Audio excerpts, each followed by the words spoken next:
What's going on, guys? GRIEZMANN here and welcome to a brand new video and welcome to Daily Dose of Transfer Gossip. Today is Thursday, the 18th of January. And it might sound a bit quieter today, but pretty much my voice right now is definitely starting to go. So I'm trying to preserve it a little bit and hopefully not shouting in commentaries kind of helps that. So before we get started in today's episode, as always, if you enjoyed the video and enjoyed transfer, show support by leaving a like rating. That'd be absolutely awesome and greatly appreciated. If you're new to my channel, make sure to press the subscribe button for more and press the notifications tab next to it to receive an alert every single time I upload a video. If you missed yesterday's videos, I actually done a double upload. One was very late last night, so you may have missed it. Again, down below in the description box. And today's question of the day: what team do you think is going to win the FA Cup this season? Let me down below in the comment section. And remember, every single day at 8:30, a new transfer video on my channel. But let's jump into confirmed transfers then. The very first player is going to be a Brazilian called Guilherme, going to Benevento in Italy from Legia Warsaw on a free transfer.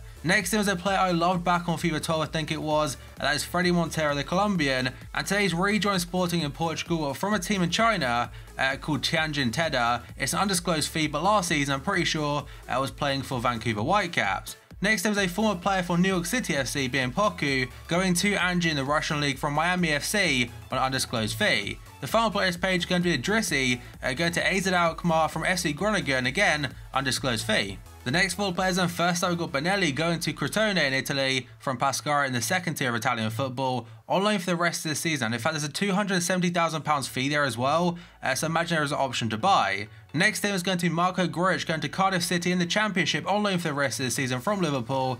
And honestly, I wanted to get more first team football because he has a lot of talent about him, a lot of potential, but currently he's not very close to our starting 11 or bench right now. But I imagine a couple loan spells here and there will definitely help him. Next up, we've got Ntep going to Saint Etienne from Wolfsburg on loan for the rest of the season. And I mentioned a couple of days ago, his actual transfer to Wolfsburg in the first place, it really hasn't worked out too well. Our final confirmed transfer on this page is quite a big one, being Theo Walcott going to Everton from Arsenal after 12 years there for £20 million total around that fee on a 3.5-year deal. He's wearing the number 11 shirt.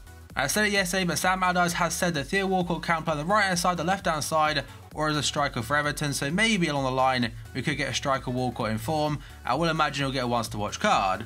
Next up, we've gone to the final confirmed transfer today, and that is BAKAMBU. It's a pretty big one as well, going to BEIJING GUOAN in the Chinese Super League from Villarreal, of course, in Spain. Now, if I'm correct, the Spanish club do receive €14 million total, as that was his clause at their club, and apparently in total, it would cost the Chinese Super League side around £65 million, or €74 million. And the reason for that is because a new tax rule is being applied to the Chinese Super League sides.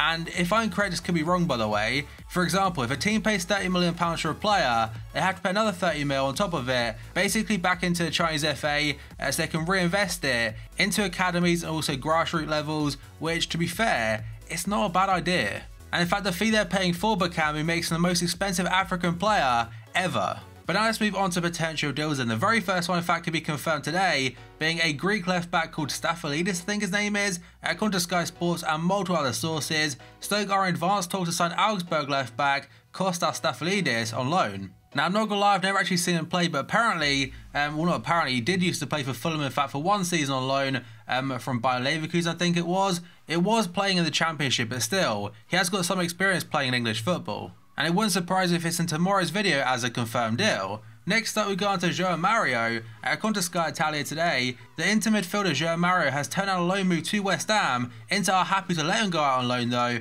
and they paid Sporting £40 million for him just 2 years ago. It does seem the West Ham are trying to get a new midfielder in because they are also linked to Fellaini from Manchester United. And João Mario, he has got qualities about him, but so far for Inter, I don't think he's really shown them, hence why they're trying to loan him out a little bit. And imagine in the long run, they're trying to recoup a lot of that £40 million they paid for him. And now a player potentially going to Inter Milan today is going to be Rafinha from Barcelona. So according to Mundo Deportivo, Barca have rejected a £22.2 million offer from Inter for the Brazilian midfielder Rafinha, as they want £35.5 million. But the rumour the other day was suggesting that Inter do want him on loan for the rest of the season, and then they've got a €20 million option to buy at the end of it, and then additional fees is €2 million.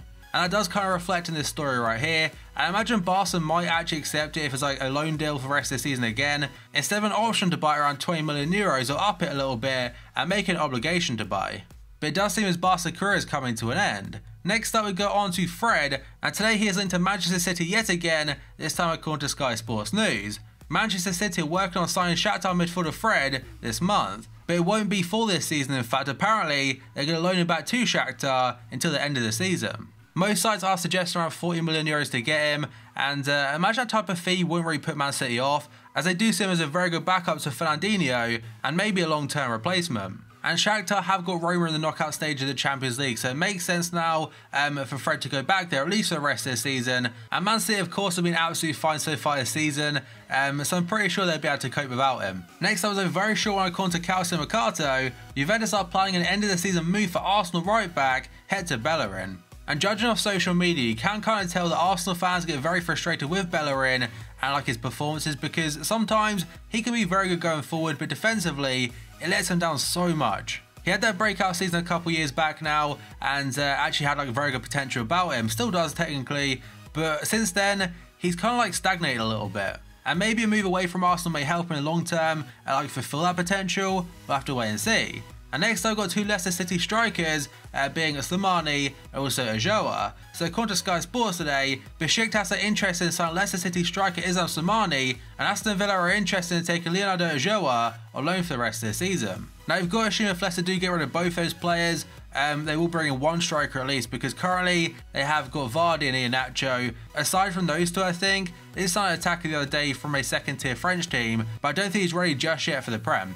Now, I believe Slimani is still Leicester's record signing, so you would assume they want a big fee for him. Whether Besiktas would pay that or not, I'm not too convinced. And Ulloa has been able to move away from Leicester for a long time now, so it generally wouldn't surprise if he left. Next up, we go on to Daniel Sturridge of Liverpool. According to Paul Joyce today, Inter Milan have expressed an interest in signing Daniel Sturridge. And there was a story that broke out a couple days ago, basically saying that Sturridge, he has asked Liverpool to leave this winter as he wants to get into England World Cup squad for the summer, and Klopp still wants him to stay, but if an offer comes in that actually matches the valuation, they're happy to let him go. But apparently that £30 million valuation, again according to Paul Joyce, it could be a bit of a stumbling block in any kind of deal, because right now it is scaring off suitors on a permanent basis for Sturridge, as £30 million for a lot of like European clubs, it's definitely out of reach. Compared to a Prem club, for example, say West Brom wanted him, they'd probably happily pay close to that. And Real Betis in Spain have also been in contact over Sturridge, but in terms of the Spanish club's loan proposal, were not appealing to Liverpool. I think if we do get rid of him this summer, I would somewhat hope we get a replacement in, because otherwise we only have Danny Ings and Solanke as backup forwards. And next up, according to a guy on Twitter called Romain at CG75, and currently works at Canal Plus and also Eurosport France, and today he has suggested that Swansea are in advanced negotiations with Atletico Madrid over the signing of Kevin Gamero. Swansea have offered €30 million for him. They have also been into Nicolas Gaitan from Atletico as well. I'm not sure how far that one's actually gone, to be honest, but Gamero, he's definitely a goal scorer, and that's what Swansea really need right now, especially because they're sat bottom of the Premier League. And in regards to FIFA Ultra Team, it's not really a bad one either, because it's 83 rated in the Prem, 87 pace nowadays, 83 shot, and 79 dribbling. I suppose he could be quite good for cheap Prem teams. Next up, we go on to Aubameyang, and there is a lot to update you on today. So first up, according to the Daily Mirror, breaking news, Pierre-Emerick Aubameyang's agent has jetted to London in a bid to see a switch to Arsenal. And it does seem the dots are starting to connect now, because of course this kind of relies on the Alexis Sanchez deal as well. We'll get into that in just a moment. But I've mentioned it before, how it's like a domino effect, like one transfer goes through, and then after that multiple transfers will follow suit, most of them in fact involving Arsenal. And next up, according to Matt Law, who works at Daily Telegraph, he said that Arsenal have a verbal agreement to sign Pierre-Emerick Aubameyang this month. They've got just under 2 weeks to get the deal sorted, but I imagine if they are really willing to get it done, it'll happen, I imagine, quite soon as well. Next up, according to Bild, actually some breaking news kind of here, and they're saying the Dortmund boss Peter Stöger, sorry if I butchered that by the way, he's given Pierre-Emerick Aubameyang permission to miss Friday's game against Hertha Berlin. And now Olivier Giroud to the right hand side of him, according to RMC today in France, German side Borussia Dortmund have made contact with Arsenal over the possible signing of Olivier Giroud. There is no chance of a swap deal involving Giroud and Aubameyang, and if the Frenchman was to join Dortmund this month, it'd be part of a separate transaction. And Dortmund's plan apparently is just for this season. By getting Giroud in for now, he's somewhat of a stepping stone, because in the summer, that's when they'll probably replace Pierre-Emerick Aubameyang. Now that could be the reason that Giroud doesn't go to Dortmund in the first place, because if he's only a backup player like in the long term, after 6 months or so, is there really much point? And RMC have stated that Dortmund tried getting him back in the summer, so there's long-term interest there.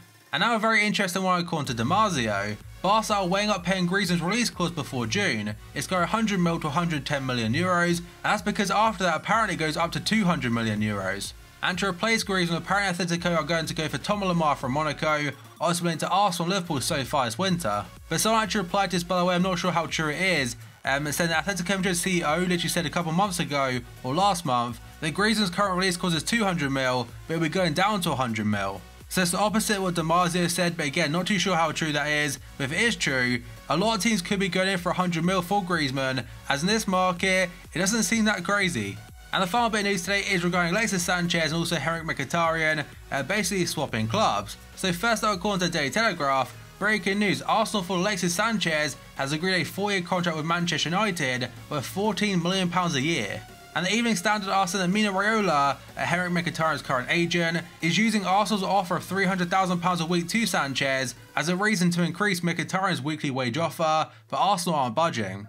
As Sky Sports are saying, talks are continuing tonight between United and Arsenal over the transfer of Alexis Sanchez and Henrik Mkhitaryan, and some other outlets have pretty much saying the same thing, that a deal right now hasn't been struck. Sanchez is fully willing to go to United, but it pretty much all hinges on whether Mkhitaryan, he wants to go in the opposite direction. But then again, apparently the plan B for United is they give Arsenal £35 million up front and just cash, no Mkhitaryan. And I imagine Arsenal fans kind of want Sanchez to go at this point because it's getting very tedious and it's been dragging on for a long time, so hopefully it's sorted in the next couple days. But that, guys, is going to be it for today's video. So as always, if you enjoyed it and enjoyed transfers, show support by leaving a like rating. That'd be absolutely awesome and greatly appreciated. If you missed yesterday's videos, they'll be down below in the description box. Make sure to go check them out. If you're new to my channel, make sure to press the subscribe button for more and press the notifications tab next to it to receive an alert every single time I upload a video. And today's question of the day, what team do you think is going to win the FA Cup this year? Let me know down below in the comment section. And remember, every single day at 8:30, with a new transfer video on my channel. So thank you for watching this video, and I'll see you next time.